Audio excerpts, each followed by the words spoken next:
Good morning and welcome to the Gruber Morning Show. I'm Mark Schaffner. And I'm Richard Beach. Richard is sitting in for Pete, and who is on vacation. I don't know if he is over in Germany still or if he has made his way to southern France yet. Last we heard, he was in France. We gave him a call yesterday to check on those 3 roadsters, and he was at a bed and breakfast in, I forget what part of France, but Very nice. sounded very relaxed and seemed like he was enjoying his time. Oh, good. I'm glad to hear that. Soon, if Pete is out there watching, hi Pete, and looking forward to having you. First, we'll get to the image that we have in the back. There's obviously been some Tesla Cybertruck news. We wanted to take today and went to AI and said, can you give us a picture of a Cybertruck configured like a monster truck driving over a Ford Lightning and a Rivian and a Chevy Silverado? Metamorphically, that everybody's thinking Cybertrucks are going to crush the competition. Thought that might be a cool way to do it. Midjourney came back with a wonderful Cybertruck, but not quite the same. Now, I think, well, obviously what AI tried to do was combine all of those vehicles in one mixed-matched, crazy-looking car. You know, at some point, I know we were talking before the show about eventually we'll just have AI connect itself to a 3D printer, and some of these really cool designs say, okay, go ahead, print it out life size. We need to get going on the engineering for this. Yeah, I think that would be absolutely amazing. I mean, we can look at PCs, right? You can customize your PC with all the different parts that you want specifically. Processor, graphics card, all the other good stuff in it. Why can't cars be the same? Yeah. Where you just have kind of this sandbox. You can make something look just like that. Send it on over to a company that has AI and a 3D printer, and they print all the parts for you. And you select what drive motor you want, what power electronics module, and all the stuff. There you go. That sounds like a great idea. We also have a couple comments from the Watch Rich Rebuilds channel. George is here. Says it's going to be a good show. Love yous. He also says, did anyone send any pictures from Mr. Pete's vacation? You know, George, actually, I think George might have been in southern France, and I think he may have seen Pete on vacation because he sent us a picture of Pete. If you can possibly, Jesse, pull that picture up, it looked like Pete was really enjoying himself. Absolutely. Out on a beachfront in southern France. You can give me 1 second. We had no audio on Facebook. Okay. Well, we'll get to that picture here in just a minute. But I'm, I think Pete was relaxing and doing really well. Once we get the audio to Facebook, we'll pull that particular picture up. All right, I'm pulling it up. Okay. We're only going to leave this on screen for a moment. This might be terms of service. Okay. So, there we go. There we go. So, George, thank you for the picture of your picture of maybe Pete on vacation or maybe not. You know, he's got the sunglasses. He's got the sunglasses. He's got the bald head. Yep. Absolutely. Absolutely. I was going to Photoshop Pete's face onto it if That I had would have time. been great. Unfortunately, I didn't, but would have been great. Yeah, that would have been great too. Well, let's get into our news stories real quick. We were talking about the Cybertruck here. That is kind of the leading of the news. Over the weekend, on July 15th, Tesla has announced that its first production Cybertruck has been completed at Gigafactory, Texas. If Jesse wants to pull up the first Cybertruck Texas picture, they did take a picture, as is Tesla tradition of the first car to roll off the production line. As of January, industry watchers have said that there are about 1.7 million Cybertruck pre-orders, up from the 1.5 million we've been talking about. And honestly, even if there's just a fraction of those reorders that come through and actually become orders, Tesla could be busy for years fulfilling these Cybertruck orders. Absolutely. 1.7 million, that's just an insurmountable number. That's absolutely insane. You know, Tesla could shut down every factory and stop producing all their Model S's and Model Ys and Model 3s and just barely get through the Cybertruck production in an entire year. And that's if they were already up to speed on them. Yeah, 100%. That's just that quantity, unfortunately, is the reason why I chose Canoo over the Cybertruck, or over Tesla. When I was finally up and ready to pre-order a Cybertruck, I looked at the numbers and it was 1.25 million. I was like, yeah, I'm not getting that truck for 5-10 years. Yeah. Like, I'm going to go ahead and go with Canoo, which had 27,000 pre-orders at the time. There you go. You know, that's- I'm on the waiting list for the Dodge. That Ram Revolution I thought was really, really cool looking. And you pay $100 to become like a Dodge Insider member, and the Insider members are the ones who get the first chance to set the pre-orders. So I'm like, yeah, I'll go ahead and probably do that. Although rumor has it in the news that Ford is finally their supply is catching up to the demand on the Ford Lightning. So you never know. Well, you're hearing about that happening a little too much. They're catching up a little too quick. Yes. So, well, back to the Cybertrucks here. Yeah. Here's some of the specs that, while there's not a lot of information out, even though we've had the first one roll off the line, they do have some of these specs. 3,500-pound payload capacity. I do have some comparisons as well to give you guys an idea of how the Cybertruck is slated to stack up against the other trucks on the market. Okay. So for the payload, for the F-150, it's 1,300 to 2,200 pounds. The Lightning is 1,657 to 2,200. The Rivian is 1,384, and the Hummer EV, that monster, is only 1,487. Holy cow! Now, Aaron, you have a Ford F-250, and it's just an ICE vehicle. I know, but what's the payload on that one? Oh man, you just tested me. I just bought a newer 6.7, and to be honest, I don't know all the specs on it. Man, I'm sorry. I'm gonna have to get back to you on that. Get back to us on that. I'm sorry I put you on the spot there like that. No problem. It was funny because I was looking at newer vehicles, seeing, hey, do I want to go Lightnings? I was having trouble with Lightnings in stock, but the lower models, everything was a Platinum or a Lariat that was priced out of the tax credit.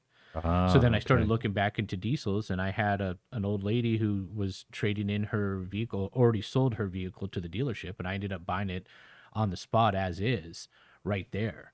So I didn't do hardly any research, on it. I've been kind of scrambling the last couple days over the weekend too, to kind of get a little bit more information about the 6.7s, because I've been stuck with the 6.0 for so long. Yeah, well, that's going to be a nice truck for you, though. Well, the only solution, the only real solution is a redneck solution to this question, right? We're going to have to do a truck poll as soon as we get a Cybertruck with your truck there, Aaron. Oh, yeah, absolutely. Game on. Absolutely. The Cybertruck's able to tow between 7,500 and 14,000 pounds, depending on the configuration. What do you have on some of these other EVs, Richard? Yeah, I mean, so that's a really good tow rating. For the F-150, it's 5,000 to 12,300. Okay. Rivian is right at 11,000. The Lightning is 5,000 to 8,500, which is less than the F-150, which I thought was weird. And then the Hummer, again, this beast of a vehicle, 7,500. Wow. I mean, we have a 1-ton Nissan. It's an NV 3500 van, and its payload's about 4,000 pounds, and its towing capacity is about 12,000 pounds. Huh. So this is like the equivalent of a 1-ton vehicle. Okay. Well, let's keep going here. There's 100 cubic feet of exterior storage in the Cybertruck. I don't have the numbers on those. I do for the range and the 0 to 60. Okay. And the range on the Cybertruck is 350 miles. That's the one that they're producing to start with. The longer 500-mile range truck is not going to be available for a little while. And I had a question for you on that one, Mark. Yeah. So is there a reason, business-wise, that they would start with the lower range and then move to the longer range later on? I'm thinking to be able to put out volume, or a majority of the reservations are for the shorter range model. That would make sense to me. All right, yeah, and on the so for the range, the Lightning is 230 to 320 miles. Mm-hmm. The Rivian is 314 miles. And the Hummer is 329 miles. Okay, so they're all up there in that 300 and some mile. I know that the Dodge Ram Revolution is announcing that when they come out, they're going to have ranges that are almost identical to the Cybertruck, 350 miles for the low end, 500 miles for their high end range. And just a quick point on that. I think it's amazing that the battery technology is progressing on all fronts. So the newer the vehicle, the greater the range. And you're seeing these different vehicles slated to be released on or around the same time with the same numbers. Whereas just, not even a year before, 2 years before, you have significantly different numbers. Yeah, definitely. And I don't know if it's that they're trying to address people's range anxiety or if they're just straight up better battery technology. I'm thinking it's more the former than the latter. They're figuring out how to shoehorn more battery into these cars. I think so too. So a couple more things that they've got. The one other big one that they have, 0 to 60 time, 2.9 seconds. That's crazy. That's just wild. To give you guys context, my 2004 Honda CBR 600 RR, fast bike, 3.4 second, 0 to 60. This thing at 2.9 is insane. There isn't a current pickup truck EV that stacks up against it. The Lightning is 4.5 seconds. The Rivian is 4.85 seconds. And the Hummer, I think this is impressive, but 3.5 seconds for that beast. Wow, for a car that big to go that fast or accelerate that quickly. Whew. And I think of my old Chevy K1500. It's a 1996 that I've had for a few years. It has a 0 to 60. I have this little sticker on my 93 F-150. It says 0 to 60 eventually. Yes, that's exactly what mine is as well. I think even the Mach-E, even like the GT version of the Mach-E is still only at 3.5. Yeah, that 2.9 is that's. I think you have to get into ludicrous Model S mode before you get into those kind of 0 to 60 ranges. So that is really crazy. Yeah, the P100D I think was 2.8 seconds. Yes, that sounds about right. Now, there are still a couple of pending questions that we don't know specs on. For example, how much will it cost? Tesla pulled that information off their site back in 2021, and they still haven't put it back yet. So the corollary to that, when will sales begin? So, Mark, with the sales question, right? So, or with the pricing question, give us like a brief rundown on the variables that would be going into that pricing. Why they would, originally say $39,999 or what have you. Yeah.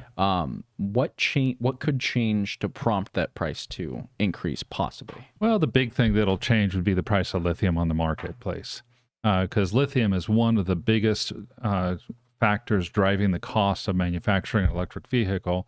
It's sometimes as much as 25% or even more of the total cost of the manufacturing process. Is that lithium and the battery manufacturing. So if lithium goes way up, the price of the vehicle is going to have to go up. Demand has been extremely high because of the the whole market is blowing up. And so that could definitely impact the price. So supply and demand.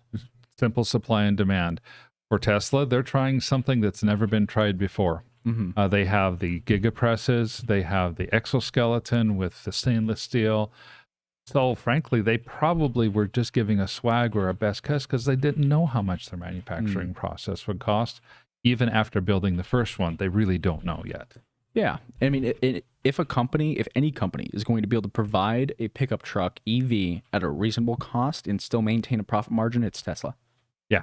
Yeah, most definitely. The way that they've been able to blend automation with human engineering and the humans on the assembly line, I think they've got a better chance at getting and keeping profitability than most other automakers at this point in the game. So the most important question to me, how big is the wiper blade?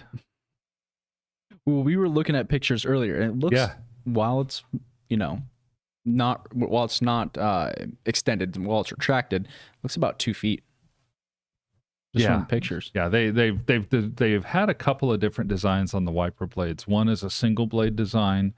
Another that you're talking about is a dual blade design where one wiper blade kind of folds down on the other, and then you have effectively like two 24-inch blades. You know, I was joking with you earlier. I'm like, yeah, I mean, 16 feet or something like that. There have been some questions about that. So, well, in fact, some questions. Let's get to some of the questions that we have. Looks like Jones1 on YouTube says, "Good afternoon from Texas." Howdy. Good afternoon. Real Gamer on YouTube says, "Pete, living well." Sure seems like it by that picture. Sure does. Sure does. And then we've got Instagram, CH215714N. As the question, does everyone wear sunglasses at this company? Just on days that end in Y. That sounds about right. That sounds about right. You know, if I'm not wearing my sunglasses and I'm leaving my sunglasses in the car, I'm going to come back to my car and they'll be melted in a puddle on my dash. That is very fair. Here we broadcast from Phoenix, and the Phoenix, Arizona area is about to hit its 19th day of 110 plus. So, yeah. Van Goat has a comment about that down after we get through these questions. Okay. Yeah. Okay. Well, we'll get down to Van Goat as well. George is back and says, "Yeah, Rich, my print shop is down, so that's the best pick I could find of Mr. Pete." That's hysterical. Well, quality picture. Quality picture. So, George also asks, "Do you see that the passenger door alignment is off on this Cybertruck picture?" You're talking about this one or the picture we just threw up? I'm thinking it's this one right here. The alignment is It looks off. fine to me. I don't know. He says it's off by like a half an inch. And so, George, you can clarify if it was the one with the guys in the factory. Then we can pull that one back up. And he also says, "Hey, Jesse." Hello, George. Nice to see you. So, by the way, one of the things that we failed to mention today, this is the EV/green energy. This is our general show this morning. That's right. Tomorrow, we're going to be meeting here, same time. We're going to be talking more specifically about roadsters. And then on Thursday, we go back to the Tesla and all EVs show. That's right. And Mark will have our service manager, Victor, That's right. sitting in tomorrow. I'm looking forward to that. We'll venture a little bit out of the roadster world, I think, but we will try to keep our focus more on roadsters than we do today. I think we're going to have an update on the China roadsters tomorrow as well. Ooh, So exciting. that'll be nice. Van Goatwagon on TikTok says, "Lots of EVs are taking heat in the press because of their performance during this heat wave." That was a good pun, Van Goat. I approve. I do too. I do too. That's, from a very practical matter. I drive Model S. We drive a little Volvo. What I've learned on the Model S, cabin cooling is amazing. Mm-hmm. Yeah, I'll take, during the day, we're parking outside in the sunshine. We put the little sunshade up thing and so on and so forth. I'll leave the cabin cooling turned on while the car is charging. That both cools the cabin and cools and conditions the battery. So that when I'm driving around and driving home, I'm not overworking the car. We had, my wife and I were out a couple weekends ago at the very beginning of this heat wave. We did not do that. By the time we got home, I can attest to the fact that Model S's are like roadsters. If the battery gets too hot, the cooling goes to the battery, not to the people. Yes. And While it is a very important safety feature, it doesn't communicate that well enough to our sweat glands, and it immediately affects us. Yes, it does. And in case you haven't lived in a desert area like Phoenix, I can tell you exactly how it feels to go down the road in the summertime. Get a hairdryer, turn the setting on high, put it 6 inches from your face, point it at you, and turn it on. And that's about what the wind in the summertime feels like. 100%.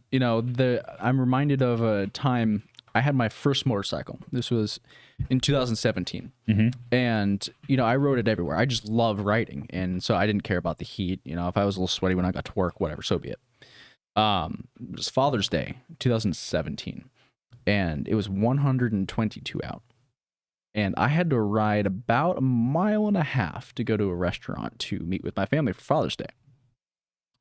When I got there, I almost had burns on me because riding on the asphalt in 122 degrees, I had gloves on, but I didn't have a jacket or anything like that. Yeah.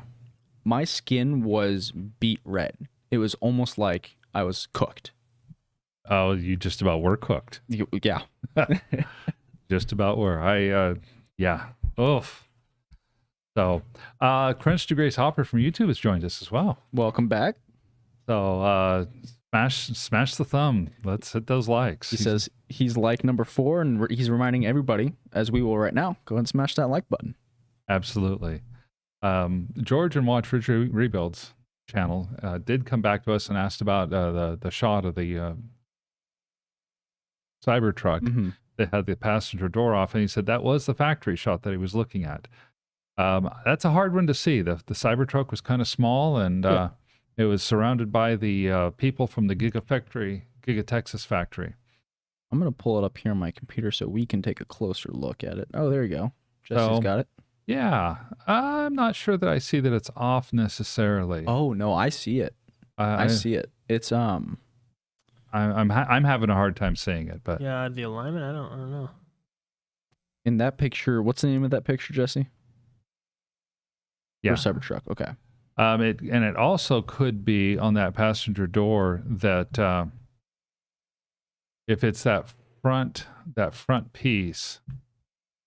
Yeah, hard to tell. Do you see it I kind of see it there between the passenger front door and the passenger rear door.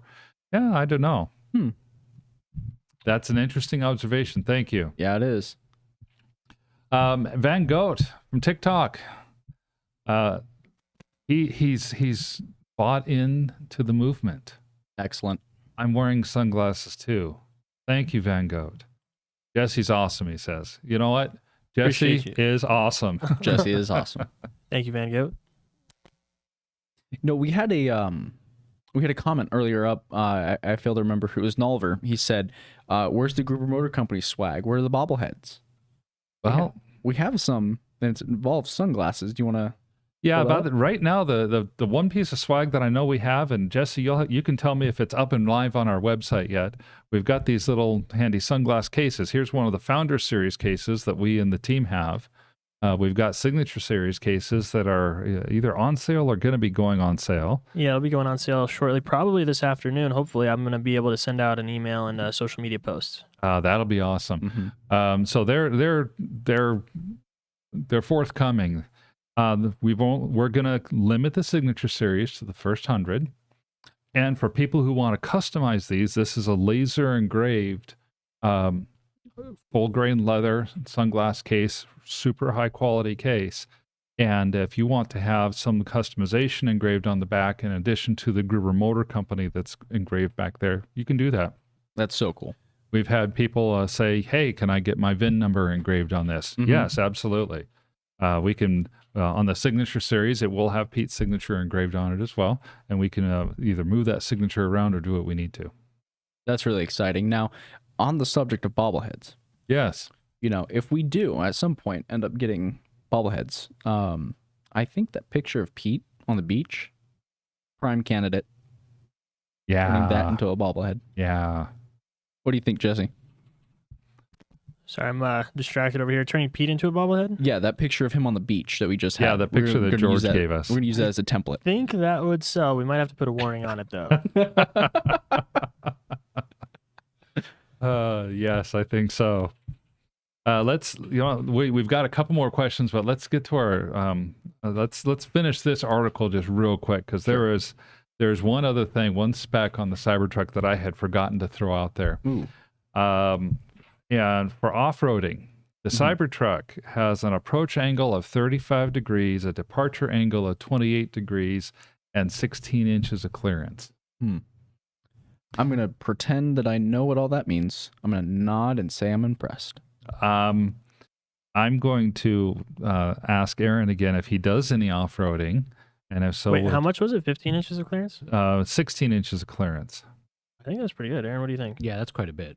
Yeah, Yeah, that's- 16 inches is pretty good. I mean, I could lay under something that's 16 inches of clearance, and it That's could true. go over me. So And that's stocked. yeah, You know, that's what a lot of people don't understand is that's stock. It comes with the truck. In order for me to get more clearance on my truck, I'm going to have to put bigger tires, do the suspension, lift kit. I'm going to do other stuff to modify it. This is coming stocked with that available. Now, I wonder if they're going to come with air ride suspension like the Model S's have, where you can adjust the level, the height of the great question. body of the vehicle. Yeah, great question. Now, you were saying that this information we have isn't for sure yet, right? Right. Most of these specs are kind of a TBD. We're because Tesla isn't publishing anything on the Cybertruck yet. These are mostly specifications that have been leaked out either third party through the press or from the 2021 website. These are mostly rumors. Okay, so you could say we're only speculating. That's right. Love the dad joke. Thank you, man. thank you, thank Love you. the dad joke. Good for a new dad to be getting into the dad joke stuff. If I had Yeah. a crickets button, I would press it. We might need to get one of those just for me, Jesse. Yeah, we need to get soundboard in here. Yeah. Yes. TikTok 3 Bunnies has got a comment and a question for us. It says BYD is making money. Cummins has something big coming, and is there any semi talk today? I'm going to presume that BYD, because they're the second largest car maker in the world for electric vehicles behind Tesla. Mm-hmm. I'm going to assume that he's correct on that. I'd love to hear more about Cummins having something big coming. I haven't heard much from Cummins in that. I think it's hydrogen. Oh, really? They've been playing around with hydrogen Okay. for a long time, but it sounds like it's mostly for the bigger diesels, not the lighter diesels. So like F-250s, F-350s. I don't know what's really going on there, but it seems like the bigger transportation vehicles, the Cummins have been going back and forth on hydrogen. Oh, okay. That makes a lot of sense. Now we're going to have some more on hydrogen later today, time permitting. So keep watching for that. I don't have any specific semi talk today. Beyond that, I've got nothing. Maybe a comment about the wiper blade on the Cybertruck, maybe being able to match the wiper blade on the semi, similar size. But BYD, if I'm not mistaken, recently made a comment wanting to get into the U.S. market, claiming that and I don't want to say embargo that we have or the trade restrictions that we have on China for their years of the human ethics violations and stealing of intellectual property and physical property. We have some sort of restrictions, and BYD wants to make their break ground in the U.S., but can't due to those restrictions. So maybe they're working on that. wouldn't be surprised if they are. We've recently heard from the political side of high-level U.S. people going over to China, talking to the government, and it's the most that's been happening since before Donald Trump was president. When Donald Trump was president, it was kind of a shutdown and cool off of the relationship. It seems like things might be starting to warm up again. So I could see that. Let's hope they warm up for the right reasons. Yeah, definitely. Well, Elon's been talking to him about AI. So he says that a lot of the government officials in China that he's spoken to are on board, and it was announced over the weekend that they're doing a bunch of regulations on their AI because they see the same dangers with AI that we do, and they share some of those. So that's kind of like an olive branch, hopefully, too. That hopefully is. Although a little off script from our articles here, there's something else that I came across this last week that I was eyebrow raising, but I think it's in the spirit of trying to forward the relationships. There is only one car company that I know of that's U.S. car company that is signed on to the socialist platform that China is trying to put out, and that happens to be one Elon Musk and Tesla Motors. I think they're doing what they need to do to help ensure that they have a dominant place in their market. Yeah, I think Elon makes a lot of trips over there. He was also seen with some people from India recently. That's why there was the speculation of possible gigafactory in India. So he's kind of all over the place these days. Aren't they? Didn't something come out about a for sure plant in India? I don't know if it was confirmed or not. I know that there was quite a bit of talk about it, though. It's been a lot of speculation. I haven't heard anything for sure as of yet. Why don't you take a look up and then we can ask. We've got a question here for DKISRB4. I'm not sure how to pronounce it, so I'll just say it at that. Question for us. He says, is it cheap to repair a 10-year-old Tesla? That kind of depends on what it is that you're trying to repair on the Tesla. Some of the most common things that we see come into Gruber Motors are things like the window regulators, your AC systems, some of the stuff that a normal ICE vehicle would have. Door handles are a fairly common thing, and they're not terribly bad to have to repair. Other things that are a little bit larger that come into Gruber Motors for repairs, sometimes the battery will go out. That's if you go with Tesla, you're looking for a refurb battery between $10,000 and $12,000, sometimes a little more. If you're looking at a new battery to replace, you could be looking $20,000 to $25,000. At Gruber Motors, oftentimes we can repair the batteries for less than that. A lot of times it's anywhere from $5,000 to $7,500, all depending on the state of the battery and what may have caused it to fail. Another thing our guys will repair at times is the drive motor. Some older Model S's have shown a propensity to get coolant that is supposed to go into the battery system into the drive motor instead. And that can eventually cause the drive motor to go out. Not very common, but does happen. And that's also a fairly expensive repair in order to get that done. I mean, it's super important to keep in mind that consumers should treat electric vehicles like they treat ICE vehicles, right? If I'm looking at buying a 1990 Jeep, I'm going to look at all the problems that model has when they happen.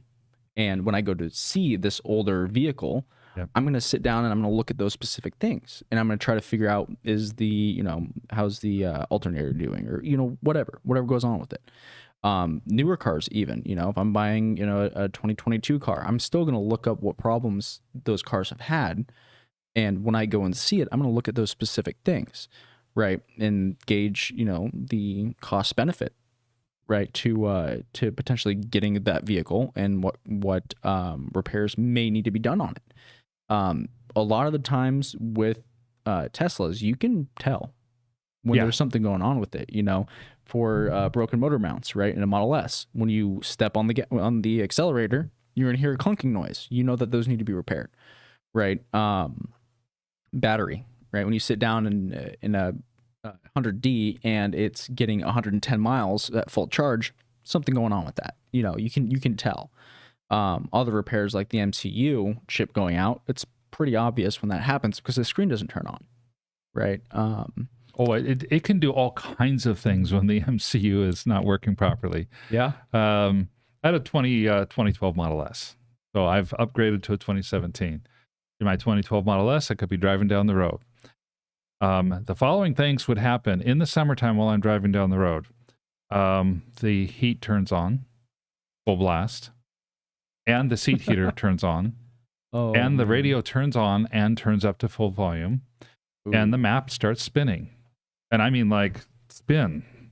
And I end up on the map, either somewhere in the Gulf of California or Sea Cortez or off the California coast. And these tend to happen all at the same time. Oh, man. And if I try to turn down the radio, it goes right back up. If I try to turn off the seat heater, it comes right back on. If I try to turn down the heat, it comes right back on. And all you can do is hold down the reset buttons. Those are the two little scroll wheels on your steering wheel while you're driving, and hope and pray that when it resets, it doesn't go back to what it was just doing. Otherwise, it's a very hot, uncomfortable ride. Oh, man. That's funny. That reminds me of, first off, if that were happening in the Model S that I drive, my first go-to would be call a priest because it's possessed. You know, there's some poltergeist going on in there. We got to figure that out. But my 93 F-150, I think it was about a year after I had it, the doors would unlock and lock and unlock and lock and unlock and lock just over and over and over and over and over again as I was driving. And then the windows would start to do this little dance. So I'd be driving with the music on full blast because I didn't want to hear the locks going. But it would still just be, and they would alternate. So one would go up, and the other one would go down. This one would go up, and that one would go down, just at the same time. Awesome. And it was just like, oh my goodness, man! Awesome. I don't like it. Wow. Well, Roger Starkey from YouTube has joined us. I'm late, he says. Me likey. Hey, Crunch, what's up? So welcome, Roger. Glad to have you here. Welcome. Devari Vinod is here from India. Says here, hey Vinod, here from India. Welcome, and so glad that you're able to join us this evening in India. It's probably a pretty late night, so thank you for joining. Welcome, and since he's from India, I'm just going to throw in here really quick. So I did look it up. The Prime Minister in India states that Tesla is, quote, serious about establishing production innovation base within India. Now that's the Prime Minister, not Tesla. So maybe they are, maybe they're not. So we'll have to look forward to that. I'm hoping that they do. I mean, India is population-wise right neck and neck with China as the most populous nation on Earth. Their economy is growing. Their middle class is growing. There's going to be huge demand for good quality electric vehicles. Van Goat has joined us. Glad they fixed the broken window, he says. So thank you. And Roger Starkey on YouTube says it's a comfortable 72 degrees in London. I am so jealous. Jesse, can we ban him? Can we get him out of here? I'm sweating. I'll in work here. on We've that. got AC. Just kidding, Roger. And so on Instagram, Done Working 5150 says, I have a 2017 Tesla Model S with 61,000 miles on it. How long can I expect the main battery to last? There's a lot of variables in that one. I feel like generally it boils down to how do you treat the battery, right? What conditions are they in? Or is it in? Do you supercharge regularly? Do you charge it to 100% and then let it go all the way down to 0 all the time, right? Or do you follow the manual and keep it between 80 and 20? Right. 20 and 80, right? You know, we've had people from Tesla come on before and talk to us and say 90% is kind of the maximum you should be at. And if you look at the daily, the daily versus trip graphic on the MCU, it'll come up to about 90% as its maximum. 80% is better typically though. But you're exactly right. Slower charging, temperature controlled charging. If you happen to live in an area where you can keep your car under 80 or 90 or 100 degrees, or if you are in a hot area, being able to get that car into a temperature controlled environment to do charging, it's all about heat. And that 80 to 100% range heats up the battery. When your battery gets below 20%, it heats up the battery. And that heat is what causes the chemical reaction inside the lithium electrolyte that eventually ruins the battery. So there's a lot of variation you have on that. Sometimes there are, not driving the car through water, for example. If water ingress gets into the battery, then that water will cause rust in the battery and will cause shorts in the battery, and it can kill your battery very quickly. Now, by contrast, the 2012 I was driving had turned over 100,000 miles when I gave it back. The battery was going strong. In fact, that battery's been removed from that car and put into a different car that another person here at Gruber is driving. And it's still going strong. The battery had lost maybe 5% of its capacity over the time that I had it, and I drove it about 80,000 miles. Wow. Okay. And I mean, we can use, the test pool for establishing the longevity of a battery is so big right now. And we have batteries from 2008 that are working great.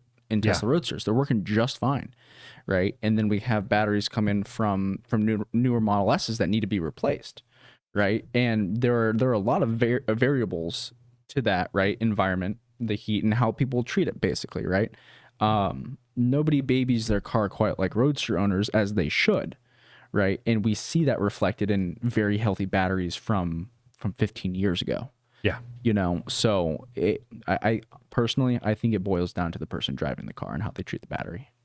I think it does too. And one thing that I've said before, it does seem like batteries are more mileage related than they are time related. You know, an ICE vehicle, if you have a 12-year-old ICE vehicle, then and I might be getting that backwards actually. But the batteries themselves, they do tend to last pretty well. So while we can't give a really specific answer of how long can I expect the main battery to last, I do think you can greatly lengthen the life of your battery by treating it right. I've heard many stories, and we've seen quite a few Model S's come through here with well over 100,000 miles on their batteries. And the things that we're getting them in for to repair are not battery related. They're door handles, they're window regulators, or stuff like that. I think one of the longest range guys, one of the guys that used to work with us, Aaron McKenzie, his Tesla Model S had I think it was 185,000 miles on it or something like that, and it was still going strong. You know, he ended up with a cracked subframe due to the amount of driving that he had, but the battery itself was still doing great. I believe we made a TikTok on that one. All right. I think we did. Yeah, we did. Because Chaz was welding together that subframe, and Pete goes, "But will it change your driving habits?" And Aaron was like, "No." Yeah. Exactly. Hey, Mark, quick question. Yeah. So when I was getting ready to buy or looking into diesels, I did find a private guy that I was interested in his truck. I was able to have Strictly Diesel take that truck in for $275. I had him go through that truck, and they told me don't buy it. It's got a death wobble, and there's a suspension and stuff going on in front, and a couple other things going on. So I passed on that truck. Does Tesla or Gruber have anything for used vehicles that somebody looking to buy do that? Can they send it to a Tesla service center or to a Gruber and have them go through the vehicle and tell them everything that's possibly going wrong with it, or if it's okay? That's a good question. That's a great question, actually. Now, I honestly can't say if that's true of the service centers or not from Tesla, but Gruber, yes, we can absolutely go through the car, whether it's a Model S, Model 3, Model Y, or a Roadster, Model X, any of those. We can go through them, give them a once-over, and give them some ideas about the things like the health of the battery and what's how's the drive unit sound, and do an inspection of the subframe and make sure that everything looks like it's kosher in order to buy. Awesome. So Crunch is back with us. It says, I'm hoping my CT comes with 2170s, his Cybertruck, and a big panel gap before I accidentally make one to secure its provenance. Crunch, I agree. I hope you can get one of those first trucks, and I'm not sure if they're going to have some of the panel gaps like the early Model S's had, because, well, I don't know. Maybe they will. They've never used the GigaPress before, before the Cybertruck, I don't think so. Well, with the Model S's, the reason they had those panel gaps is because those presses are the what are they called? The forms. I don't remember the name right offhand, but it's the press, the presses that would make the frames and subframes. Molds. The molds were designed for steel, which doesn't really bounce back, right? Once you melt it and put it into place. But they used aluminum, which does bounce back. That's right. And so these ones were, the ones for the Cybertruck were designed by IDRA? Yes. IDRA. IDRA. Specifically for this. So hopefully no panel gaps. Let's hope. Van Goat says, I'm all in for the Signature Series. So that's, we'll put you down, Van Goat. Once they're available, we'll let you know. Absolutely. George has another question for us. I see you shaking your head already. Yeah. Now that the boss is gone, where are all the Tesla bikini girls? You know, it's I can take off my shirt, George. Again, that's I've terms of service. Let's not do that. yeah. You know, I went to a tech school, and this is kind of a technical broadcast a little bit. Mhm. In the tech school that I went to here in Phoenix, there were about 10 guys for every girl, Mhm. and there were about 10 to 20 girls for every cute girl. We're not going to end up being able to get bikini girls. Rough. Rough. Yes. In other words, George, it ain't that kind of show. Yes. By all means. Roger Starkey has come back with a couple of comments for us. BYD, he says, is making some money. The little that I've read in the press about BYD, they as far as their profitability goes, they are getting to the point where they're able to be profitable, and they're approaching. They're not really close to Tesla yet, but they are actually one of the most profitable of the non-Tesla EV makers. Even the fact that they're making some money on their cars is actually pretty significant, because outside of Tesla, I'm not sure there are any EV makers that are consistently making money on their cars as of yet. Even the OEMs, the incumbent manufacturers, as Pete likes to call them, they're losing money on these EVs like no other. Just trying to keep up with Tesla. And they're doing a lot. Roger also said my approach angle is reducing every year. And I feel like that is just an age thing. You know what I mean? Like he's saying he's getting older. Yeah. Same. I think so. So, and the last one that Roger said was not more fuel cells. I'm not sure on that one. I think that might be referring to hydrogen fuel cells. Yes. And so, well, we'll see if we can. Yeah, the fuel cell is likely controversial as well. George has a question for us. It says, Mark and Rich, do you know your reservation number on the Cybertruck list? I'm not on the list. I'm not on the list yet either. And yeah, my reservation number would be really high. Yeah. George is 222. Wow. Says he's willing to sell his spot if you guys make a platform to sell it, like your Roadster platform. Let me know. Wow. Well, we'll have to let you know about that That's one. pretty high up there on the list. That's good. Yeah. You know, that means that the announcement, they haven't said that they're shipping these out yet, but they've said that they're going to start shipping them out late this year, early 2024. George, when you get that, if we don't make a deal, when you get that Cybertruck, I want pictures, man. Oh yeah. Definitely want pictures. So Roger Starkey brings something up that I had seen a few pictures of recently in the press. It says the Tesla Semi, there's 4 different versions that have been shown in Texas, various lengths and various cab lengths. And I saw some of those pictures. We weren't going to talk a lot about that here today. But some of those cabs look like they had sleepers in the back. Ooh. That's exciting. That's exciting. That's the over the road stuff. That's we're gonna go and drive, and I'm anxious to see and learn more about that. Roger, you could probably expect that we'll talk a little more about that on Thursday. I mean, I'm just looking forward to getting a Tesla Semi and converting it into a camper.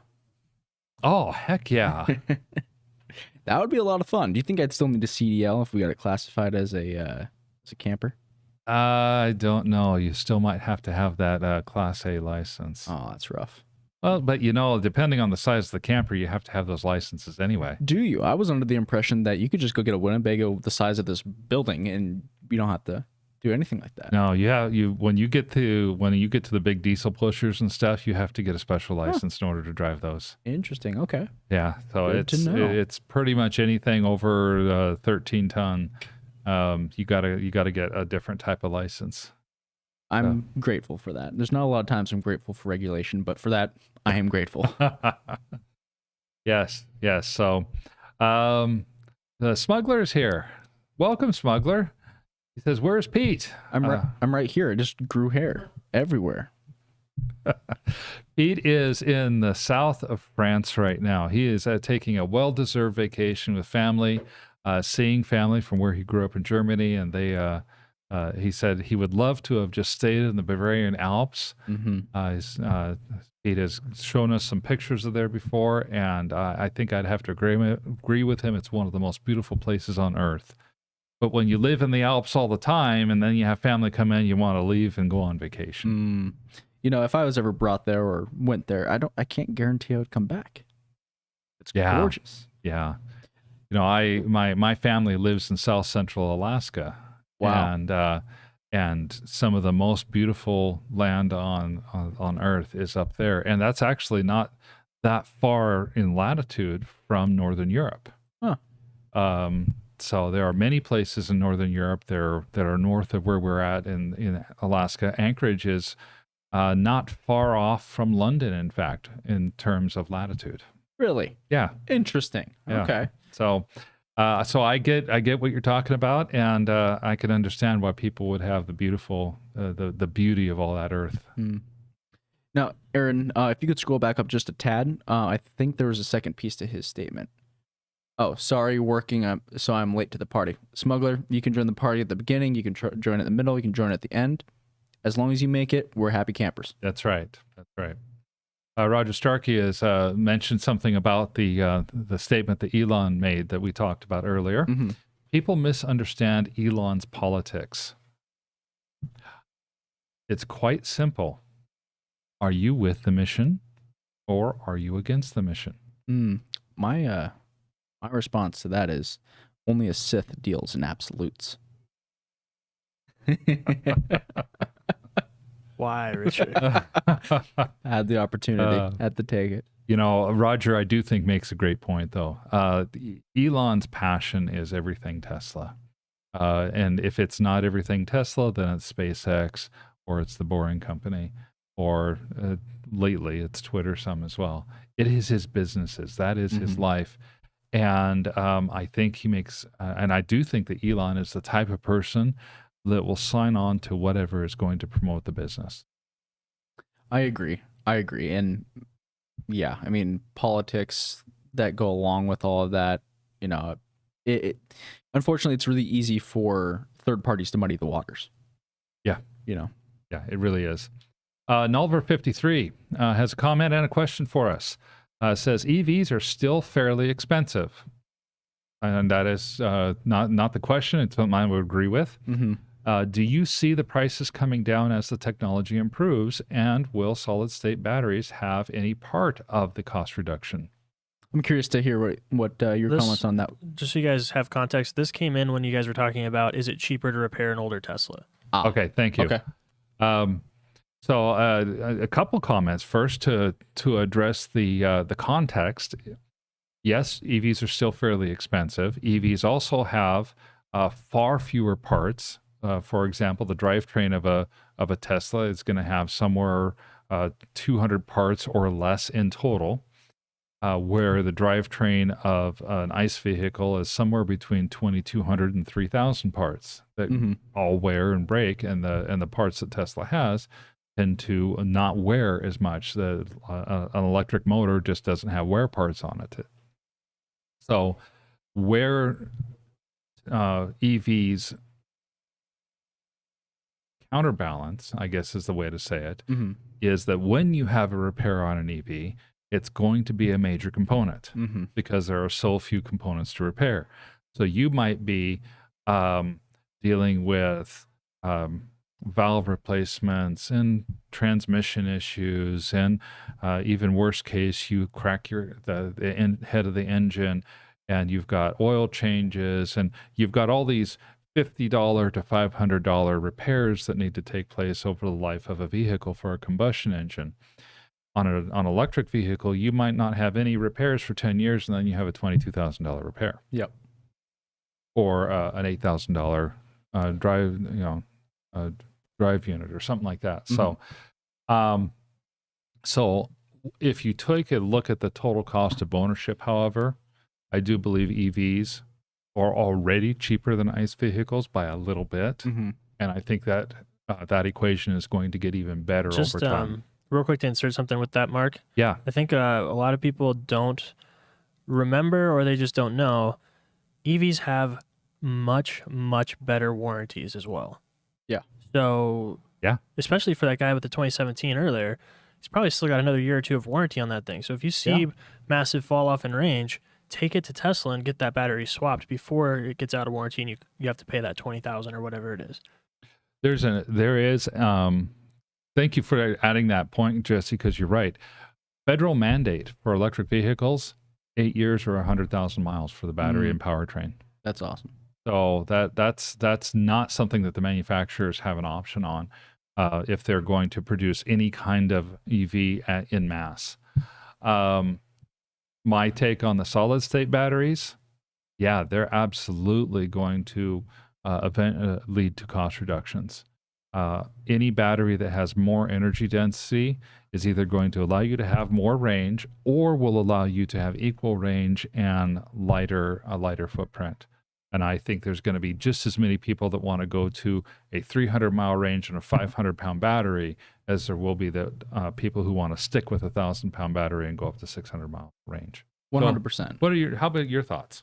Yeah, I mean, my mind immediately goes to history, right? Where have we seen a technology that comes out, start off being stupid expensive, and then suddenly it's massively, there's some breakthrough in technology where it's easily produced, and now it's readily available at cheap costs. I mean, we've got 1, 2, 3, 4, 5, 6, 7, 8, 9, 10, 11, 12 monitors in here, right? I remember even when I was a kid, getting a new TV, that was a big deal. Yeah. You know what I mean? So we have an example there. And back in the 50s, I think TVs came out. Don't quote me on the history. You were rich if you had a TV, like wealthy if you had a TV. And then later on, if you had a color TV, it was just insane, right? And then we had technology breakthroughs that led to wide-scale adoption. We can go to Walmart and get like a 70-inch TV for $400 now. Mm-hmm. Now, if you want an example in the automotive industry, cars before Ford, right? Same thing there. They were select. Few people, not a whole lot of people had them, right? They weren't readily available to the masses. And then Henry Ford came out with the assembly line, right? That slashed manufacturing costs. And then suddenly what was once a select few, maybe not few, a select number of people being able to afford an item, suddenly everybody was able to do that. And at a good cost, right? Right. We see it happen all the time, right? We see this is the trend when it comes to technology. Is it comes out, everybody freaks out, it's this crazy thing. Same thing with computers, right? And it's highly expensive, highly select, elite, and then there's a breakthrough and they're cheap and mass producible and everybody can have them. And when you're talking about, do you see the prices coming down as technology improves? One of the articles we wanted to go over talks about that directly. Battery technology, especially whether it's the solid state batteries that are coming out or other technologies. We've talked about sodium ion batteries coming out along with lithium ion. There's been talk about potassium ion batteries. One of the drivers of all these things is cost. These batteries, once they get through the research process and produced to scale, they're going to cost less, possibly significantly less. We're talking about sodium ion batteries that are 75% less than lithium batteries in base cost. And if a lithium ion battery is 25% of the vehicle's overall value, then you're talking about a very significant portion of your manufacturing costs just disappearing.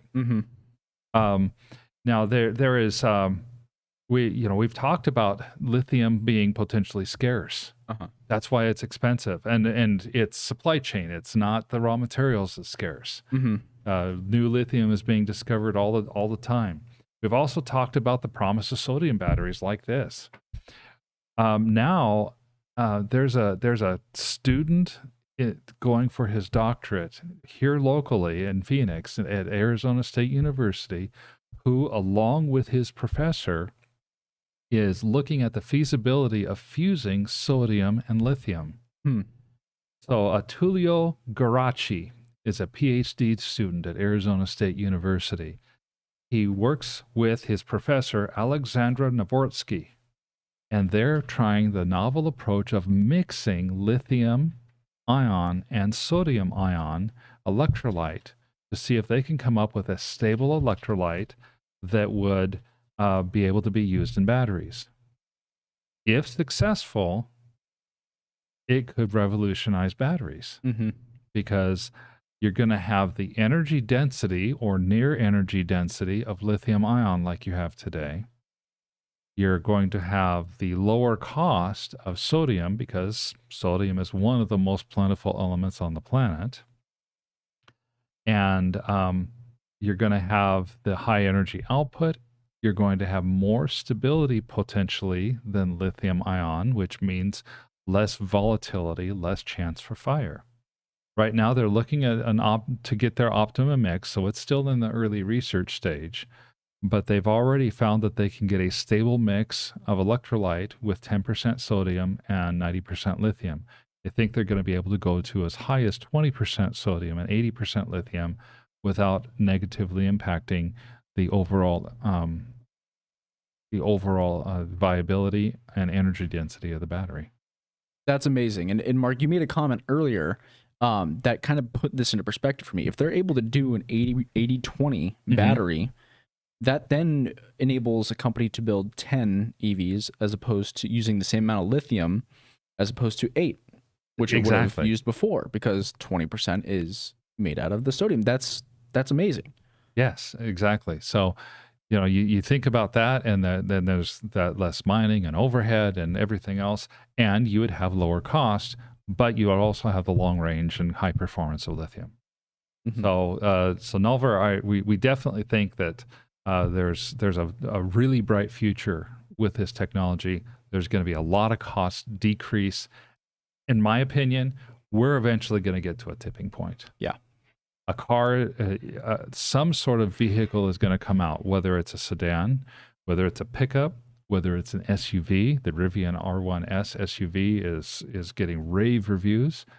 And something is going to come out. It's going to end up being priced similarly to what's in the combustion engine marketplace today, have equal to or better performance. And I think we're going to reach a tipping point where your average person who doesn't care about electricity versus gasoline to power their engine, they just care about a car that's going to perform well and be reliable.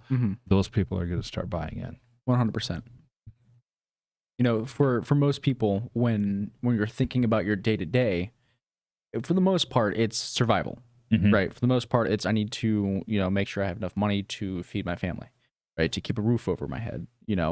Most people, and not to their shame, are not thinking about whether or not they're driving an EV, right? They're thinking about costs. Unfortunately, that's the world that we live in at this point, right? And so when it becomes a clear benefit, I think that the tipping point is going to be when EVs are cheaper than anything that any manufacturers can produce with ICE.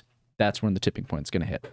Yeah, and I think that tipping point isn't that far away. All right, guys, just so you know, we are at an hour and 5 minutes, and we're getting very backed up on questions. All right. Well, let's come back to our questions again. NRML3D says, hi on Instagram. Hello. Glad to have you here. Roger Starkey talking about the solid-state batteries. He says they're going to be expensive and low volume for some time. They're going to be expensive. They're going to be low volume for a little while. There's rumbling in the news about a manufacturer putting together a 12 gigawatt factory. You can go to our Gruber Morning Show Facebook page and look up that article if you wish as well. Lightning Ride is here. Hi. Glad to see you again. Hello from Thunder Bay. Nice truck, he says. Thank you. So, George, also from the Watch Rich Rebuilds channel. We do want to put in that plug every so often. Absolutely. Says, what do you guys think about Elon just realizing Apple CarPlay in the data? It's more of a Jesse question because you're the computer code guy. But did you see the code, and what do I know? Yeah, let me put my camera over here. I'm moving my monitor. You guys can still kind of see me. Yeah, I looked at the code briefly, and There's actually a guy on Twitter. I didn't look at the code myself, but I read the article, and basically, there's a guy on Twitter who's into code who decompiled the latest update for the Tesla app, and there's a new function call that's been added in this most recent update that allows for Apple CarPlay. Now, it's not officially in there yet. We're supposed to get updates soon on it being added. So they are clearly putting functions into the app though that will allow for it. Okay. I think that's a cool development, being able to put the Apple CarPlay in. I know just from experience, because I have a Volvo that I own and my wife drives, and it runs off of the Google platform. So it's a car platform, and it builds on Android Auto and adds features to it. Just a little comment there. My 1993 Ford F-150 with its updated center, my goodness, radio. Yes. I've got Apple CarPlay in my 1993 Ford F-150. It's about time, Tesla. Yes, most definitely. We have Me First on YouTube. There's a couple comments here that I'm going to have to ask the guys for a little more context on. First, it says, you're not allowed to sell your spot. I think he's talking to George about the Cybertruck. Ah, okay. Well, that won't stop us from trying. Yes, that's right. And then who are the commentators Click and Clank? Now, Click and Clank are a couple of auto commentators from a couple decades ago. They were big on NPR. Interesting. And they had a show that it was kind of a talk about everything automotive type of show. And any comparisons that I hear about for those, we take as quite a compliment, because it's at one point Click and Clank had several 100,000 people listening to their shows on a weekly basis. Well, this is Mark Schaffner. And I'm Richard Beach. We're your Click and Clank. That's right. For today's show. Jiminy Stack from LinkedIn is here. Did I just cut out, by the way, for you guys? No. Okay, good. Jiminy Stack is here. He says EVs are only more expensive up front. Running them is about $1,000 less a year than a similar ICE vehicle. Jiminy, I agree. Mm-hmm. You have the big components that may or may not fail, but in general, the components, because of their more simple design, are going to last a lot longer. Ken Pappas says, I've had one failure on my gas engine in 10 years and cost $2,200, much less than an EV repair. Not going to argue with you, Ken. At the same time, I think you might be in the minority. I would say so too. I'm happy for you 100%, but I've had vehicles from, motorcycles, Honda CBR, KTM, Ford, Chevy. I've had Lincoln. I've had a bunch. And maybe my vehicle picker is just broken, because I have sunk money into each and every one of those. And it's been super, super rough. Most of the major repairs that I've ever had happen to a vehicle have been my fault. For example, up until recently, I had a 2004 GMC Yukon. Probably my all-time favorite car. My son has it now, in fact. I blew out the transmission in that thing. Rough. Now, there are two reasons that I blew out the transmission. Number one, I was hauling an 11,000-pound trailer and found out after the fact that the tow limit for that vehicle is 7,700 pounds. That'll do it. Okay, that'll do it. Number two, we'll do it even more. I decided that it was time to change the transmission fluid, because I had about 195,000 miles on it and had not changed it yet. So I go in and I drop the pan and check it out and then clean it out and change it and put it in. I only put 3 quarts of transmission fluid in. It takes 6. Yeah. Did you then tow your trailer? And then I towed my trailer. Oh my goodness. Yeah, that'll do it. So I got about 30 miles down the road before everything gave out. Wow. Yeah, that'll do it. Yeah. So not cool. Not cool. Jiminy has another comment for us. He says the Chevy Bolt is only $18,000 after incentives. Jiminy, you're right. I also know, however, that the Chevy Bolt is one of those EVs that GM is discontinuing. Ooh. There are a number of electric vehicles, if you really would think about it, that are not that expensive after the incentives kick in and take place. The Model 3 single engine, single motor, not single engine, single motor vehicle, their cheapest vehicle that Tesla makes. That car is as low as about $25,000 to $30,000 after incentives, and that is a brand new car. Yeah. So You can make it work. You can make it work. Just that a lot of people don't have that message yet. So Jiminy, thanks for the, as is typical, the excellent comment there. Mhm. Is the Bolt discontinued now? The Bolt is in the process of being discontinued. Yeah. Oh, bummer. Okay. Yeah, I know. Ken Pappas says, wait for hydrogen. We had something on that. I don't know if we're going to Hydrogen get is to dead. that today.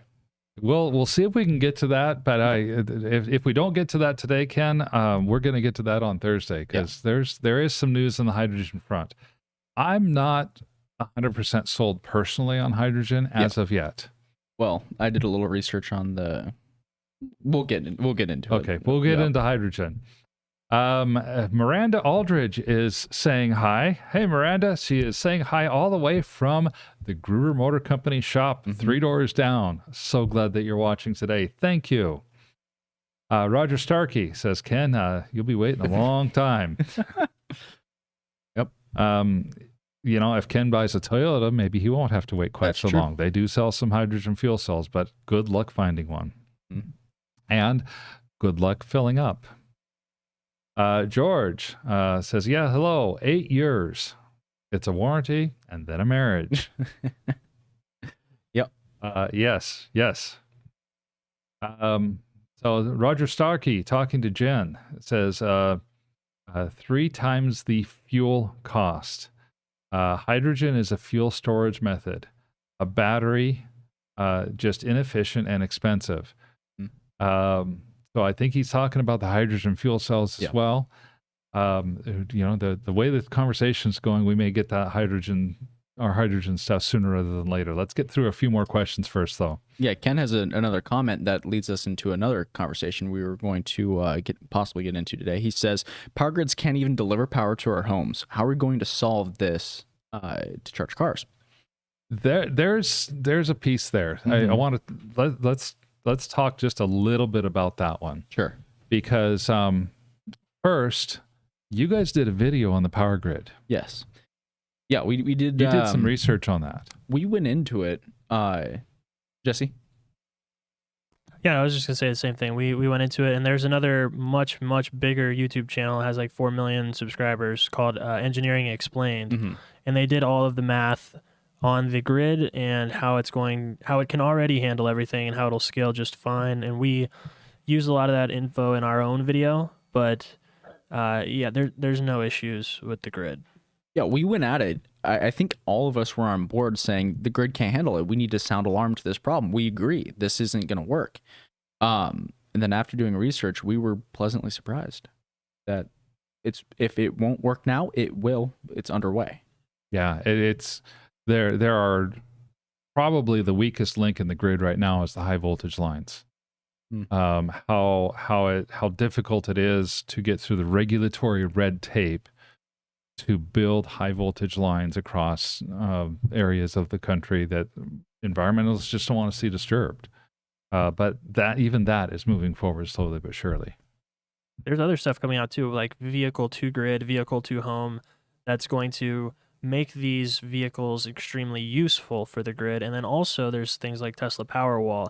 And then we have our whole Gruber Power division that does its own stuff as far as commercial power management. There are a number of situations, and people like to use, what happened in Texas or the brownouts that happened in California. They like to sound the alarm of those things. It's really just not the case nationwide where all of a sudden the grid is going to crash. That's not how it works. I feel like it's so totally reasonable to bring things like this up, because if everybody was just gung-ho on everything that came out that was being pushed, we would as a species go extinct. Right. We we are supposed to be skeptical of everything. We're supposed to question everything. We're supposed to look into things and do our own research and really get into the nitty-gritty of it. The trick to that is staying unbiased while you do it, right? Because you can research whatever. You can find any information you want that's going to fit your worldview exactly how you want it to, right? You'll hear where your itching ears want to hear, right? But when you go into the research and you find out, information that's counter to it, right? You have to look at that and then decide, does my view need to change, right? So looking into these things and being skeptical, great. But when, not if, when new information comes out and these things aren't an issue anymore, I hope that you'll be more open to this change that we're having. Yeah, and the change is going to happen whether we want it or not. In all truthfulness, when we're talking about solar power and power to our cars, I can speak anecdotally from my personal experience. I have solar on my house. When I go and get solar power from my house every afternoon, I'm selling selling power back to the electric grid for 2.9 cents a kilowatt hour. Mm-hmm. And that electricity that my house generates that I'm not using, that's getting sold, is not going up to some substation to eventually be delivered to some other house somewhere else in the grid. Mm-hmm. It's going probably 50 feet to my neighbor's house. That's cool. Because that's how electricity works. And with the number of rooftop solar installations we have, at least here in the Phoenix area, it's becoming a meaningful percentage. Electricity will flow the shortest distance that it can. Mm-hmm. So when my house is producing more electricity than it needs, my power company is buying its electricity from me for 3 cents a kilowatt hour and turning around and selling it to my next door neighbor for 15. They're making a killing, but at the same time, I'm doing my part to help support the grid and keep things green. Totally. And who doesn't like that, right? Yeah, you're being neighborly. Well, giving energy. And from the very practical standpoint, I happen to like the fact that my large 2-story home has roughly the same power requirements as my friends and family's 1-story homes that are half the size. Huh. That's awesome. Yeah, I talked to Jesse even a little bit, and the power bill that he has in his apartment is almost the same as the power bill I have in my house. Ooh. Yeah, especially during this heat wave, it's not good. Now, I'm sure the audience noticed I took the headphones off. They died. I need to go ahead and grab a set from over here. So please excuse me. Okay. Hey, Mark, did you see the impact report on all the new superchargers coming up on all being renewable going forward? I have not seen the total impact report on that. So I know one thing we see a lot is like, how are all these superchargers going to get on the grid? It's going to kill the grid. And I think it's from 2021. They're all on renewable energy, battery and solar. And in the old ones, I think Elon stated that they were going to be detached from the grid as soon as they can. And soon all superchargers will be renewable energy. So that's a lot of stress taken off of the grid right there. Yeah, you make a good point there. The superchargers not only are able to be built fairly quickly and efficiently, Tesla, because of their abilities to have stationary battery storage, I'm sure they're going to be putting some of their power, their stationary batteries, the mega packs, up next to the superchargers. I've actually seen photos of some of that happening. So the combination of a mega pack battery, solar to charge that battery, and then going straight into the supercharger will help to take load off the grid as well. So Roger Starkey says to Kim Pappas, look up. I think he's talking about the sun. Solar. Yeah. Roger Starkey says you need the same electricity to liberate hydrogen, but 3 times the amount. Yes, but, and I know we're still going to get through questions. That will be the next thing that we talk about. Ken says, let's talk about how we're going to dispose of failed batteries without harming our environment. And then I think Roger answers him below, just so that you guys know. We kind of let the conversation go on in the chat after this, but Ken seems like he has some skepticisms, and he kind of is addressing those with some of the people in chat, which is perfectly fine. You know, we welcome all that stuff here. Okay. Ken, we're glad you're here learning some stuff from us, and we're learning from you too. By all means. And and I'm going to leave this with Roger, and then we're going to get to one of the next story that I want to have, where Roger says Redwood Materials is one example of lithium-ion recovery, where there's 95% battery recovery or materials recovery. Basically, the reclaimed material is more pure and only about 17% of the price of the mine stock. Redwood Materials was started by J.B. Strobel, one of the chief Tesla engineers, and we've talked about that a little bit in the past. So the idea of lithium simply being thrown away and disposed is not necessarily something that has to occur.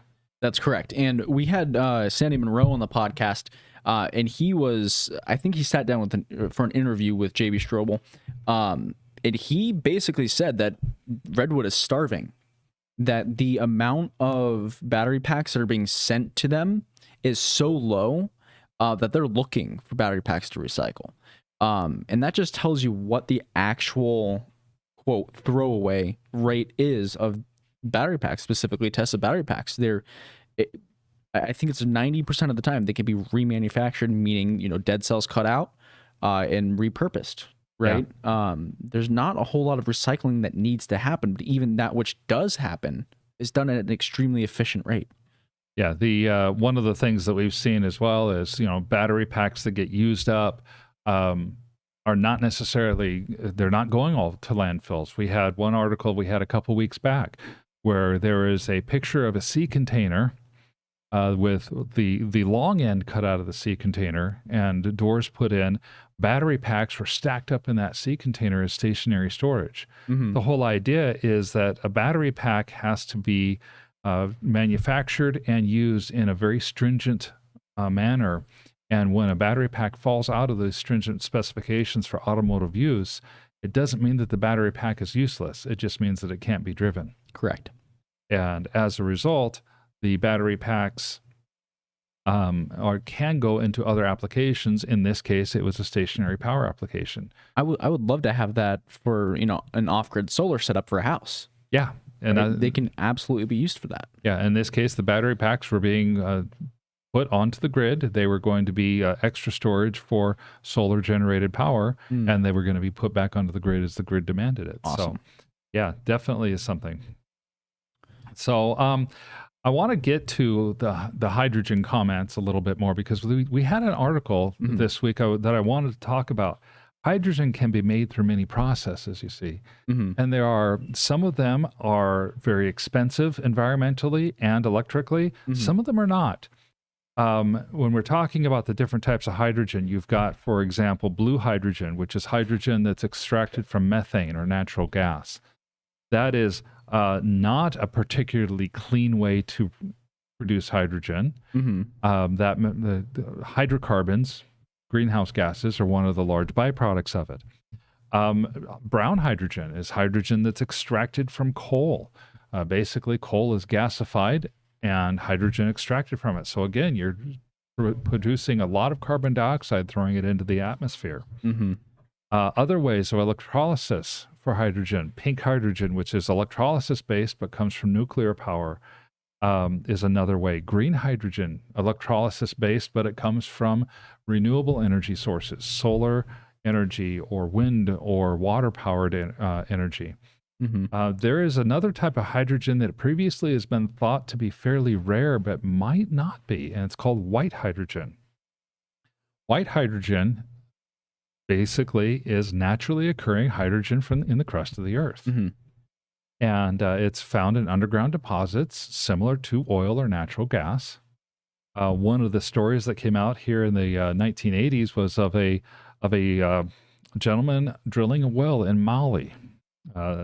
And this poor gentleman apparently hit a pocket of hydrogen underground. And he was smoking.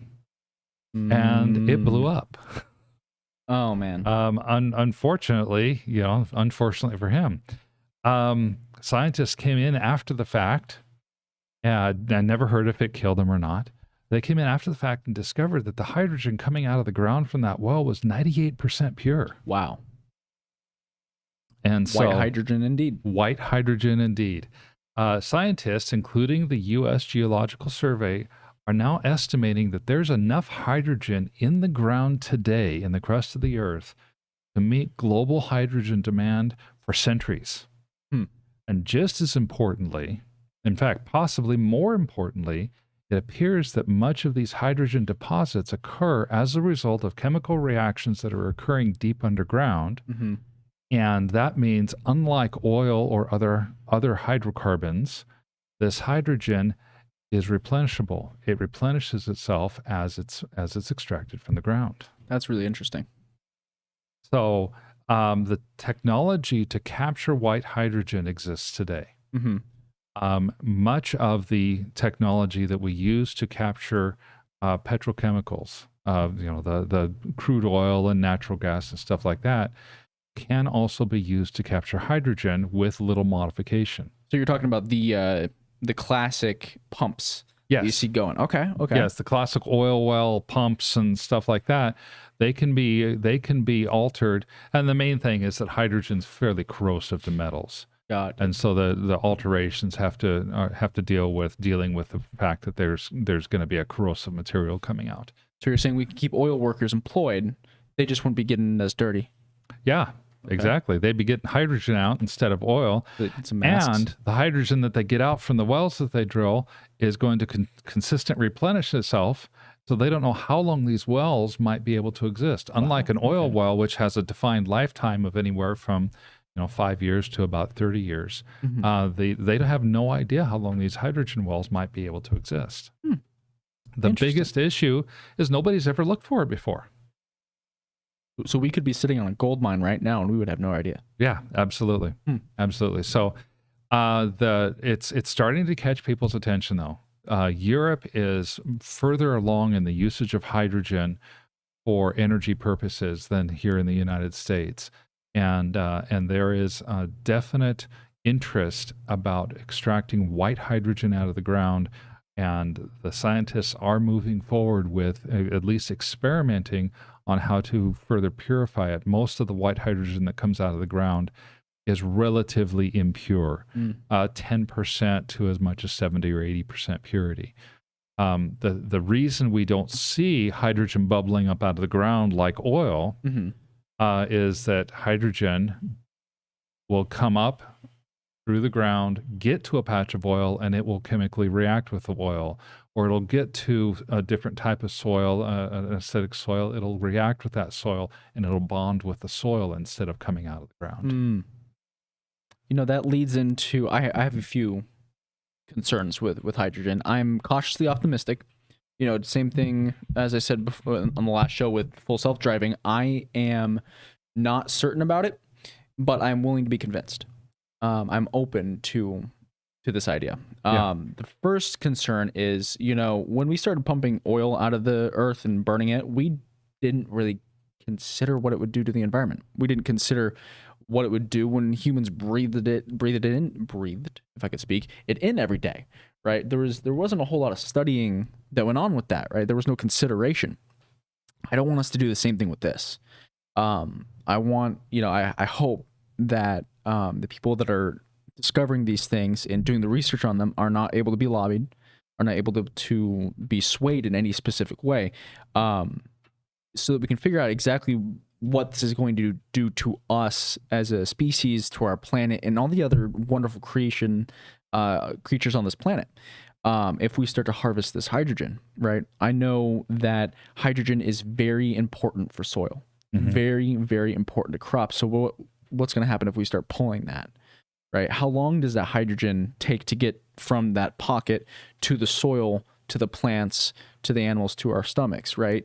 What is that process? What does that look like? And what's going to happen if we start starving the earth of that, right? All these things I have no answer for, but I really hope that unbiased and straightforward and honest people do that research first. I'm excited about the possibility. I do hope that people will be careful with it as they go forward. The potential of a natural source of hydrogen fuel that doesn't require all kinds of electricity for electrolysis or burning of hydrocarbons, which kind of defeats the purpose, in my opinion. Yeah. Is exciting, and that the whole idea is that this could be a revolution similar to the revolution that took place starting about 10 to 15 years ago with oil fracking, where oil that was deemed unreachable suddenly became reachable in huge quantities, to the point that the U.S. became energy independent after believing that it could not happen ever in our lifetimes. And think about the idea of hydrogen at 50 cents a kilo, where hydrogen today may cost between $10 and $20 a kilo to produce. So the chances of it being revolutionary are out there. It's one of the green energy sources that, frankly, there's a chance for. Yeah, we'll just have to see with it. Maybe Toyota wasn't quite as wrong as we've been bashing them for. Yeah, very Guys, No, I'm not going to buy that one. guys, just so that you're aware, we're at 1 hour and 31 minutes. I think we need to maybe get through some of these. Sometimes we can take questions into the next podcast, but we have several pages of questions. Let's go ahead and get through a few more questions. Lightning we might round. go a little bit longer here, and then we'll save our other articles for this next time. First, we have George, who says, "Hey, Mark, my 12-volt battery light on my Model S 2014 is on. Do you recommend the $235 battery that Gruber Motor sells better than what Tesla has to offer?" My short answer is going to be yes, I do. We've paired with a very reliable, reputable battery manufacturer. In fact, I believe it's the same manufacturer that makes most of Tesla's batteries. And then you have to bring some pictures of your baby. I do. I did send one over to Jesse. I don't know if he got it, but I'll do a quick, just show you a picture right there. I mean, you can't really see her, but that is little Sierra May. I will have a picture we can actually throw up next time. She's a little doll. She's the best. Lightning Rod says, unless you are very deep into it, the amount of power that's coming online, basically for free, is going to alter the world in a way that's kind of impossible to even imagine. Lightning Rod, I'd love to hear more about this, but I think that you have a point. Just the amount of solar that we've seen coming online. And now we've got wind power, and now we're getting hydroelectric. Talking about hydrogen here as a clean power source. Yep. Tidal energy. We never even talk about tidal energy as an electric source, and yet that's starting to come on. So Jiminy Stack says, superchargers like at Dateland, Arizona, with 40 solar, PV, and shade, plus a mega pack battery. I hope every supercharger can be more like that. I can't wait to see that one. Dateland is not far from Phoenix. Lightning Rod says, I'm deep in it because of employment and interest. That's true. Roger Starkey says, Tesla is installing 68 megapacks to run the Texas Gigafactory, and they might even add one more. Now, a megapack, if I remember right, is about 2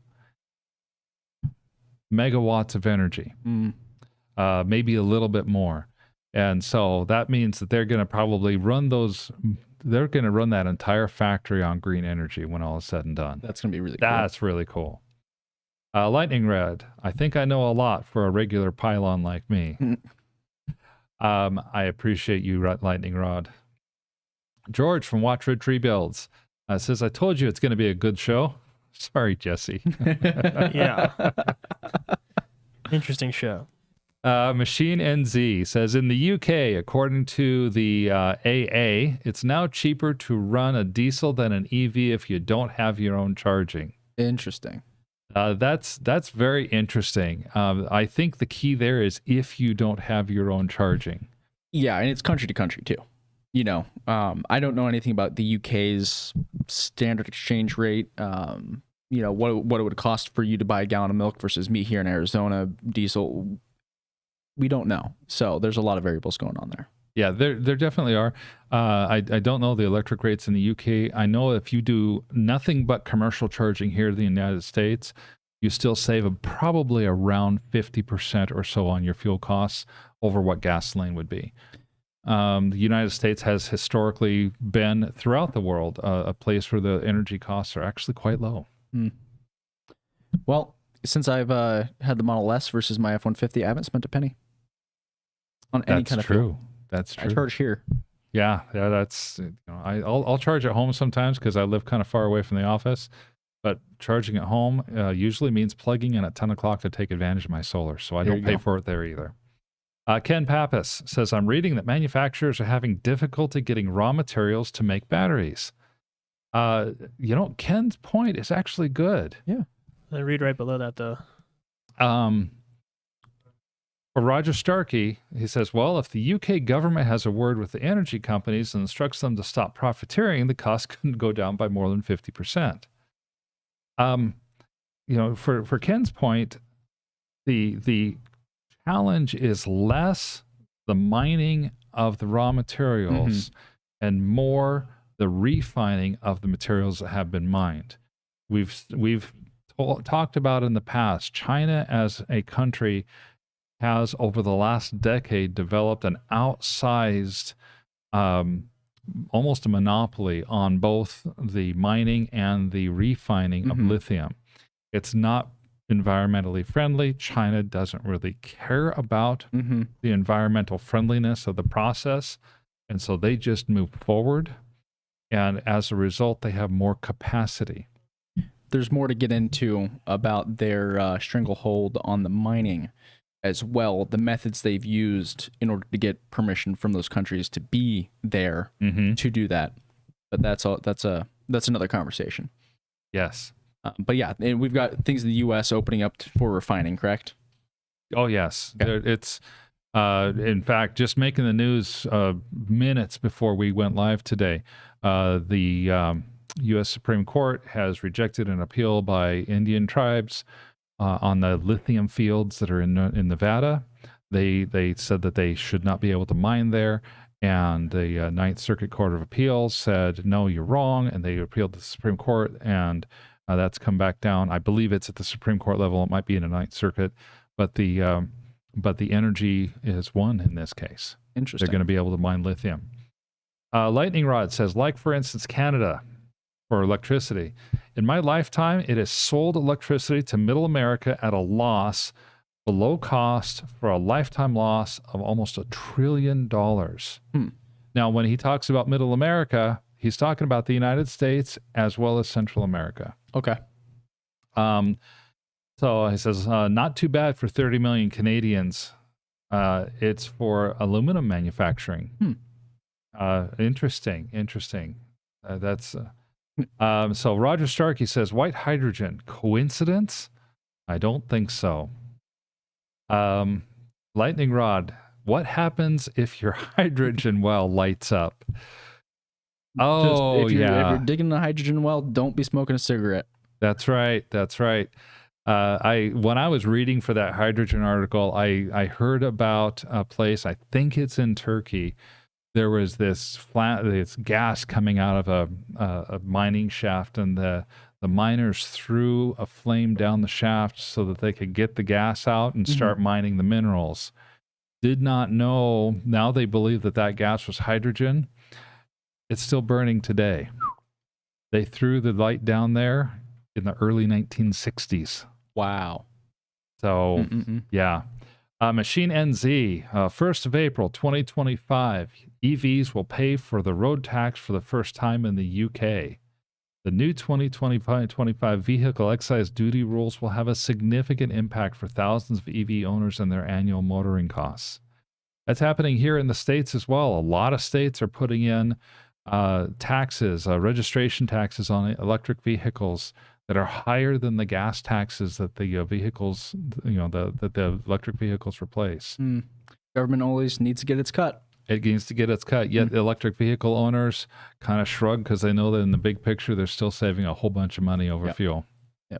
Lightning Rod, hydrogen is the most common element. It is not hydrogen about 2 seconds after it hits the atmosphere. That is true. Hydrogen will react with just about anything around it. It's the lightest element. It is the most reactive of all elements. And it is the most abundant element in the universe, not just on Earth. Wow. A lightning rod, widely distributed generation and storage at home. That would be mind-boggling to what we would consider the middle class here in North America. Absolutely. And Ken Papa said, I'm absolutely positive on EVs. I just have some concerns. Again, nobody blames you, right? I'd be concerned if you were blind and just running full force into this without any consideration. Everybody needs to have their own considerations, and I'm glad you do. Yeah, I absolutely. Kim Pappas is asking us a history question here. Do you remember the electric race? AC versus DC. Drawing a blank. AC was Nikola Tesla. Mm-hmm. DC was Thomas Edison. Thomas Edison believed that DC was the way to go for energy. He was trying to solve the issues with energy loss, line loss, basically. And Nikola Tesla came in with the alternating current, said, well, you won't have line loss if you have very low current but very high voltage. Mm-hmm. And that alternating current is what ended up winning out because it was so efficient over distance. Huh. So they were able to string an electrical line from Niagara Falls all the way to New York City and still had, I think, somewhere around 80% of the electricity that was being generated at Niagara Falls being delivered to New York City. That's awesome. Yeah, very cool. I think that's all we're going to do today. If you asked a question and we didn't get to it, we apologize. We will get to them next show. Guys, I really appreciate all your participation today. Yeah. We say it many times, and it's never more true than here when Pete's on vacation. You guys out there help run the show for us, and we couldn't do this without you. Thank you so much for the time that you've had. It's been a great time for me. Yeah, same here. I've had a lot of fun. So Victor and I are going to be here tomorrow morning, right. Same time, 10 a.m. Pacific Daylight Time or Mountain Standard Time. We will focus our talk mostly on roadsters, but will not necessarily be limited to roadsters. And then Thursday, Richard's going to join me back again at 10 o'clock. Look forward to seeing everybody then. I'll see you guys Thursday. I'll see you tomorrow. See you tomorrow. Take care. Take care.